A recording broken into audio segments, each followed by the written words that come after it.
Hello friends, எல்லோருக்கும் வணக்கம். Welcome to young investor channel. Actually today markets பார்த்துருப்பீங்க. Market ஒரு நெகட்டிவ் ட்ரெண்டில் போகுது. நிஃப்டி 24,766 பாயிண்ட்ஸில் ட்ரேட் ஆகுது. 67 பாயிண்ட்ஸ் நெகட்டிவில் ட்ரேட் ஆகுது. பேங்க் நிஃப்டி எடுத்து பார்த்தீங்கன்னா 55,509 பாயிண்ட்ஸில் இருக்குது. 36 பாயிண்ட்ஸ் நெகட்டிவில் இருக்குது. சென்செக்ஸ் 198 பாயிண்ட்ஸ் நெகட்டிவில் இருக்குது. 81,434 பாயிண்ட்ஸில் ட்ரேட் ஆகுது. 198 பாயிண்ட்ஸ் சென்செக்ஸ் நெகட்டிவில் இருக்குது. பேங்க் நிஃப்டியில் Canara Bank, Federal Bank, Bank of Baroda, HDFC Bank, Punjab National Bank இது எல்லாமே ஒரு ஃப்ளாட் பாசிட்டிவில் இருக்குது. State Bank of India, ICICI Bank, IDFC First Bank, Kotak Mahindra Bank, AU Small Finance Bank, Axis Bank இது எல்லாமே ஃப்ளாட் நெகட்டிவில் இருக்குது. இண்டஸ்இண்ட் பேங்க் ஒரு 1.5% நெகட்டிவில் இருக்குது. 814 ரூபாயில் ட்ரேட் ஆகிட்டு இருக்கு. ஸோ இது வந்து பார்த்தீங்கன்னா பேங்க் நிஃப்டியை பொறுத்த வரைக்கும் அப்டேட்ஸு. நெக்ஸ்ட் செக்டார் வைஸ் பார்த்தீங்கன்னா பிஎஸ்யூ பேங்க், ரியாலிட்டி ஃபினான்ஸ் இது மட்டும் தான் பாசிட்டிவில் இருக்குது. குறிப்பாக இன்றைக்கி மெட்டல் செக்டாரில் பயங்கரமாக அடி வாங்கியிருக்குது. அது போக பார்த்தீங்கன்னா டெக்னாலஜி செக்டாரும் இன்றைக்கி பயங்கரமாக நெகட்டிவில் இருக்குது. ஏன் நேற்று வந்து ட்ரம்போட அந்த டேரிஃப் இதை சுப்ரீம் கோர்ட்டு அங்கோட கோர்ட்டை ட்ரேட் கோர்ட் வந்து பார்த்தீங்கன்னா ஸ்டாப் பண்ணி வச்சாங்க. ஆனால் இன்றைக்கி பார்த்தீங்கன்னா அதே ஸ்டாப் பண்ணதை யுஎஸ் அப்பீல் கோர்ட் வந்து அதை தடை வச்சுட்டாங்க. அதாவது ஸ்டாப் பண்ணது அந்த கோர்ட் ஸ்டாப் பண்ணாங்களா இவரோட டேரிஃபு அதை வந்து பார்த்தீங்கன்னா அந்த ஸ்டாப் பண்ணதே நீக்கிட்டாங்க யுஎஸோட அப்பீல் கோர்ட்டு. ஸோ இன்னைக்கு பார்த்தீங்கன்னா ஐடி ஸ்டாக்ஸ் எல்லாமே நெகட்டிவில் இருக்குது. அவங்க நீக்கினது இது டேரிஃப் போடுறதெல்லாம் நம்மளோட நாட்டோட பாதுகாப்பு சார்ந்த விஷயம். அதனால் பார்த்தீங்கன்னா இது டேரிஃபுக்கெல்லாம் தடை விதிக்க முடியாது அப்படின்னு சொல்லி யுஎஸோட அப்பீல் கோர்ட் சொல்லியிருக்கிறாங்க. So Tech Mahindra, Mphasis, HCL Technologies, Wipro, TCS, Infosys ஒரு ஃப்ளாட் பாசிட்டிவ் நெகட்டிவ் மாறி இருக்குது. விப்ரோ அந்த மாதிரி பங்குகள் எல்லாமே இன்றைக்கி நெகட்டிவ் ட்ரெண்டில் மார்க்கெட்டில் ட்ரேட் ஆகிட்டு இருக்குது. ஸோ தடை போட்டாங்க சுப்ரீம் கோர்ட்டு, ட்ரேட் கோர்ட் வந்து தடை போட்டாங்க. கடைசியில் இன்னொரு அப்பீல் கோர்ட் வந்து பார்த்தீங்கன்னா அந்த தடையை நீக்கிட்டாங்க. அதனால் இன்றைக்கி ஐடி ஸ்டாக்ஸ் எல்லாமே நெகட்டிவில் இருக்குது மார்க்கெட்டில். நெக்ஸ்ட்டு பார்த்தீங்கன்னா நேற்று அமர்ராஜா பேட்டரிஸ் வந்து ரிசல்ட்ஸ் அனௌன்ஸ்மெண்ட் பண்ணியிருக்காங்க. எனக்கே அந்த நியூஸ் காலத்தை தான் தெரியும். ஒருத்தர் டெலகிராம் சேனலில் வந்து அமர்ராஜா நான் நேற்று தான் வாங்கினேன், இன்றைக்கி ரிசல்ட்ஸ் இப்படி வந்திருக்கு, இப்போ வாங்கலாமான்னு கேட்டிருந்தாரு. நெக்ஸ்ட்டு போய் பார்த்தா அமர்ராஜாவோட ரிசல்ட்ஸ் வந்துருக்குது. அமராஜா ரிசல்ட்ஸ் பார்த்தீங்கன்னா ப்ராஃபிட் 27% காலியாக இருக்குது. இந்த குவார்ட்டரில் 167 கோடி பண்ணியிருக்காங்க. இது ரெவன்யூ ஃப்ரம் ஆப்ரேஷன் ஒரு 6% இன்க்ரீஸாக இருக்குது, 2,973 கோடி. ப்ராஃபிட் பிஃபோர் டேக்ஸும் 26% மேலே விழுந்திருக்கு. டோட்டல் எக்ஸ்பென்சஸ் 10.98% வந்து இன்க்ரீஸ் ஆயிருக்கு. 2,796 கோடி எக்ஸ்பென்ஸுக்கே ஸ்பெண்ட் பண்ணியிருக்காங்க. எம்ப்ளாயி பெனிஃபிட் வந்து ஒரு 180 கோடி எக்ஸ்பென்சஸ் போயிருக்கு. ஸோ இது வந்து அது போக ரா மெட்டீரியல்ஸ் அவங்க கன்சியூம் பண்ணதும் 1,624 கோடி. ஸோ இவ்வளோ எக்ஸ்பென்சஸுக்கு போனதுனால பார்த்தீங்கன்னா இந்த குவார்ட்டரில் ப்ராஃபிட் அடி வாங்கியிருக்கு, ரெவன்யூ குறைஞ்சிருக்கு. நெட் ப்ராஃபிட் வந்து குவார்டர் அண்ட் குவார்டர் பேசிஸில் 46% விழுந்திருக்கு. அதே ரெவன்யூ வந்து 6% விழுந்திருக்கு. ஃபுல்லியர் பேசிஸில் நெட் ப்ராஃபிட் வந்து பார்த்தீங்கன்னா 6% இன்க்ரீஸ் ஆயிருக்கு. ரெவன்யூ வந்து 10.16% இன்க்ரீஸ் ஆயிருக்கு. இவங்க ஜிகா ஃபேக்ட்ரிலாம் போட்டுட்டு இருக்காங்க. ஸோ ஓவர்லாட்டு லாங் டேர்மில் அந்த கம்பெனி நல்ல கம்பெனி தான், பெருசாக எந்த பிரச்சனையும் இல்லை. பட் இந்த டைமில் எக்ஸ்பென்சஸுக்கு employee expenses, raw material cost, expenses ஓவராலாட்டி இது எல்லாமே அதிகரித்ததுனால பார்த்தீங்கன்னா இந்த வாட்டி ரிசல்ட்ஸில் அது இம்பாக்ட் ஆயிருக்கு. ஸ்டாக் ப்ரைஸ் 1037 ரூபாயில் ட்ரேட் ஆகிட்டு இருக்காங்க. இன்றைக்கி 4.5% மேலே விழுந்திருக்கு.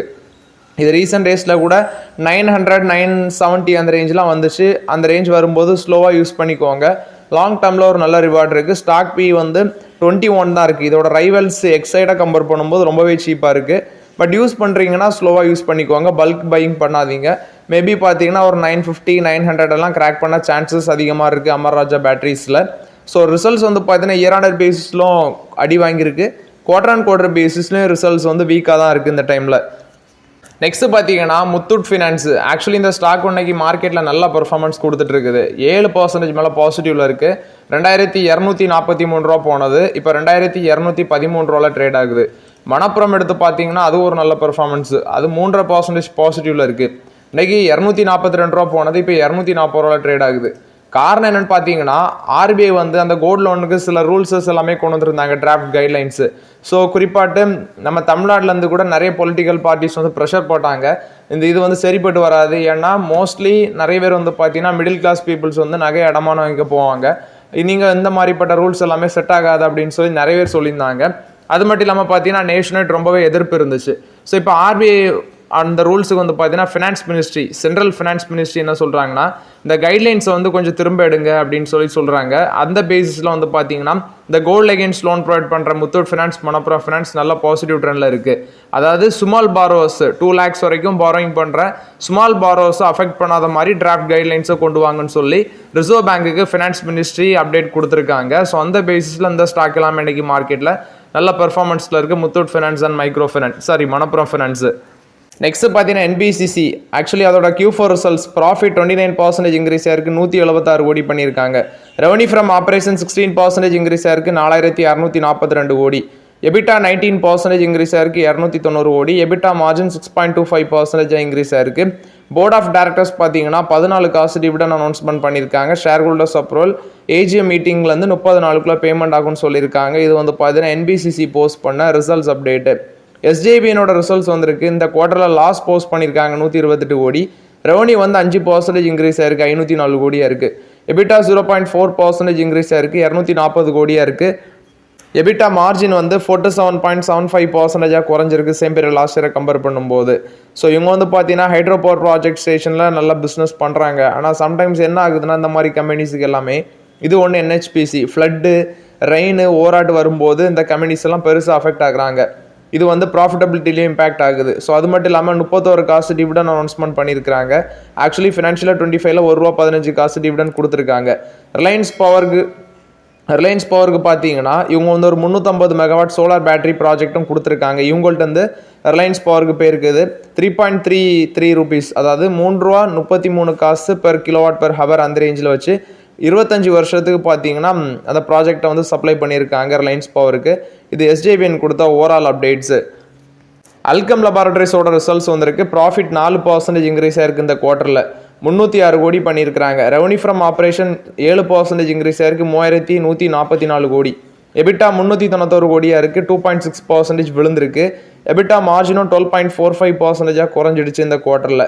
ஸோ ஓவர்லாட் இந்தியன் மார்க்கெட்டில் இவங்களுக்கு 6.5% க்ரோத் இருந்திருக்கு. Indian pharmaceutical market 6.9% growth. அதே இந்த அக்யூட் செக்மெண்ட்டில் 7.5% க்ரோத் இருந்திருக்கு. இன்டர்நேஷனல் பிஸ்னஸ் 7.2% க்ரோத் இருக்குது. இல்லை யூஎஸ் வந்து 19.6% கான்ட்ரிபியூட் பண்ணியிருக்கு டோட்டல் சேல்ஸில். But actually same period last இயரில் 21.6% இருந்தது, இப்போ குறைஞ்சிருக்குது. நான் யூஎஸ் இன்டர்நேஷனல் மார்க்கெட்டில் 11.8% ஷேர் வச்சுருக்காங்க. இது சேம் பீரியட் லாஸ்ட் இயரை கம்பேர் பண்ணும்போது அதிகரிச்சிருக்குது. இந்த குவார்ட்டரில் 6 ANDA ஃபைல் பண்ணதில் 4 அப்ரூவல் கிடச்சிருக்கு யூஎஸ் அப்டேட் வந்து. ₹8 பெர் ஷேர் டிவிடன் அனௌன்ஸ்மெண்ட் பண்ணியிருக்காங்க. ஆகஸ்ட் 8 ரெக்கார்ட் டேட்டு, 29 இந்த டிவிடன் பேமெண்ட் ஆகும்னு சொல்லியிருக்காங்க. இது அல்கம் லெபார்டரிஸ் போஸ்ட் பண்ண ரிசல்ட்ஸ் அப்டேட்டு. நெக்ஸ்ட் பார்த்தீங்கன்னா இந்தியன் கிளைகால்ஸ் அப்படிங்கிற கம்பெனி வந்து 2:1 அந்த ரேஷியோவில் ஸ்டாக் ஸ்பிளிட் பண்ண போகிறதாட்ட அப்டேட் பண்ணியிருக்காங்க. இந்த ஸ்டாக் எடுத்து பார்த்தேன். ஸோ இந்த ஸ்டாக் வந்து பார்த்தீங்கன்னா இந்த வருஷம் மட்டுமே 50% மேலே போயிருக்குன்னு சொல்கிறாங்க கிட்டத்தட்ட. ஸோ 6 months ரிட்டர்ன்ஸ் எடுத்து பார்த்தீங்கன்னா 38% ரிட்டர்ன்ஸ் கொடுத்துருக்கு இந்த பங்கு. 1886 ட்ரேட் ஆகிட்டு இருக்கு மார்க்கெட்டில். 25 times P ரேஷியோ இருக்கிறாங்க. ஸோ கிட்டத்தட்ட பார்த்தீங்கன்னா 2:1 அந்த ரேஷியோவில் வந்து ஸ்பிளிட் அனௌன்ஸ்மெண்ட் பண்ணியிருக்காங்க. யார்கிட்டயாவது இந்த ஸ்டாக் இருந்துச்சுன்னா அப்டேட் பண்ணுங்கள் கமெண்டில். எனக்கிட்ட கிடையாது, பட் நிறைய பேர் வச்சுருப்பீங்க, அதனால் நான் வந்து அப்டேட் பண்ணுறேன். இந்த வருஷம் மட்டுமே 50% ரிட்டர்ன்ஸ் கொடுத்துருக்கு இந்த பங்கு. நேம் வந்து பார்த்தீங்கன்னா இந்தியா கிளைகால்ஸ் அந்த ஷேரோட நேமு. ஏத்தர் எனர்ஜி பார்த்தீங்கன்னா அஞ்சானி குமாரை வந்து சீஃப் டிஜிட்டல் ஆஃபீஸராக அப்பாயிண்ட் பண்ணியிருக்காங்க. ஏத்தர் எனர்ஜி ஓவராலாட்டு பார்த்தீங்கன்னா இது ஏத்தர் எனர்ஜி கொடுத்த அப்டேட்டு. கீரி இண்டஸ்ட்ரீஸ் வந்து 37% ஸ்டேக் வந்து டைஸ்டார் குளோபலில் வந்து விற்கிறாங்க. ஸோ டைஸ்டார் குளோபலில் வந்து 37% ஸ்டேக் வந்து விற்கிறாங்க $676 million. ஸோ ஆக்சுவலி இதை வந்து பார்த்தீங்கன்னா கீரி இண்டஸ்ட்ரீஸ் லிமிடெட் கொடுத்த அப்டேட்டு. பையர் யாருன்னு பார்த்தீங்கன்னா ஜேஜிடாங் லாங்ஸ்ஹங் குரூப் அவங்க தான் வாங்குறாங்க. ஸோ 37.57% ஸ்டேக் வந்து வாங்குறாங்க. சன் ஃபார்மசிட்டிகல்ஸ் வந்து அந்த செக் பாயிண்ட் தெரபிட்டிக்ஸ் கூட மர்ஜ் பண்ணுறதுக்கு ஷேர் ஹோல்டர்ஸ் அப்ரூவல் கொடுத்துருக்காங்க. ஸோ இது வந்து பார்த்தீங்கன்னா மே 28 இந்த மீட்டிங் நடந்துச்சு. ஸோ அவங்களோட சப்சிடரி சன் ஃபார்மசிட்டிகல்ஸோட சப்சிடரி சுனிப்பி மர்ஜர் இன்க் அப்படின்னு சொல்கிறாங்க. ஸோ அவங்க மூலமாக தான் அந்த மர்ஜர் நடக்குது. ஸோ இதுக்கு ஷேர் ஹோல்டர்ஸ் பார்த்தீங்கன்னா அப்ரூவலும் கொடுத்துருக்காங்க. நெக்ஸ்ட் பார்த்தீங்கன்னா Senco gold Q4 results announcement பண்ணியிருக்காங்க. ப்ராஃபிட் வந்து 94% இன்க்ரீஸ் ஆயிருக்கு இந்த குவார்ட்டரில் 62 கோடி ப்ராஃபிட். ரெவன்யூ வந்து 21% இன்க்ரீஸ் ஆயிருக்கு 1378 கோடி பண்ணியிருக்காங்க. எபிட்டா 44% இன்க்ரீஸ் ஆயிருக்கு. எபிட்டா மார்ஜின் 9.2% இருக்குது. ஸோ ஓவர்லாட் ரிசல்ட்ஸ் பெட்டராக பண்ணியிருக்காங்க இந்த குவார்ட்டரில். ₹1 பார்த்தீங்கன்னா டிவிடன் அனௌன்ஸ்மெண்ட் பண்ணியிருக்காங்க சென்கோ கோல்டு. ரீட்டைல் ஆப்ரேஷன் இந்த குவார்ட்டரில் 23% ஆனுவல் க்ரோத் காமிச்சிருக்கு. சேம் ஸ்டோர் சேல்ஸ் வந்து 18.4% க்ரோத் காமிச்சிருக்கு. ஸோ கோல்டோட ப்ரைஸ் இன்க்ரீஸ்னால ஃபைனல் குவார்ட்டரில் 1300 கோடி மேலே வந்து பார்த்தீங்கன்னா ரெவன்யூ பண்ணியிருக்காங்க. Sales of the coins bullions அது வந்து 4% அவங்களோட டோட்டல் சேல்ஸில் கான்ட்ரிபியூட் பண்ணியிருக்குது. ஃபைனலாட்டு நான் சொன்ன மாதிரி ₹1 டிவிடெண்ட் அது 30 நாள் ஆனுவல் ஜெனரல் மீட்டிங்கில் வந்து வரும்னு சொல்கிறாங்க. ஸோ ரீட்டைல் செக்மெண்ட்டில் silver, platinum, semi precious stones, metals, gold இதெல்லாமே பார்த்தீங்கன்னா செல் பண்ணிட்டு இருக்கிறாங்க. இது போக costume jewellery, silver coins, utensil made of silver இதுவும் விற்கிறாங்க. 1,08,000 டிசைன்ஸ் ஆஃப் கோல்டு ஜுவல்லரி பார்த்தீங்கன்னா வச்சுருக்காங்க. 4 to 6,000 of diamond designs of diamond jewellery, 46,000 design diamond ஜுவல்லரியும் பார்த்தீங்கன்னா விற்கிறாங்க. ஹேண்ட் கிராஃப்டட் ஜுவல்லரியில் வேரியஸ் டிசைன்ஸ் வந்து செல் பண்ணிட்டு இருக்கிறாங்க சென்கோ கோல்டு. மார்க்கெட்டில் இன்றைக்கி ஸ்டாக் ப்ரைஸ் 383 ரூபாவில் ட்ரேட் ஆகுது. ஆக்சுவலி 399 வரைக்கும் போச்சு, இப்போ 383 ரூபாவில் ட்ரேட் ஆகுது. ஸோ இது வந்து பார்த்தீங்கன்னா சென்கோ கோல்டு போஸ்ட் பண்ண ரிசல்ட்ஸ் அப்டேட்டு.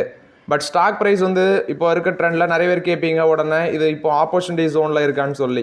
பட் எனக்கு தெரிஞ்சு ஒரு 250, 270 அந்த ரேஞ்ச் வரும்போது வேணால் ஆப்பர்ச்சுனிட்டி ஜோன். பட் இப்போ அதோட வேல்யூஷன் பார்த்தீங்கன்னா கொஞ்சம் ஜாஸ்தியாக தான் இருக்குது. பி ரேஷியோலாம் 4 to 6 இருக்குது. ஸோ அதனால் இப்போதே வெயிட் தான் நம்மளால் பண்ண முடியும்.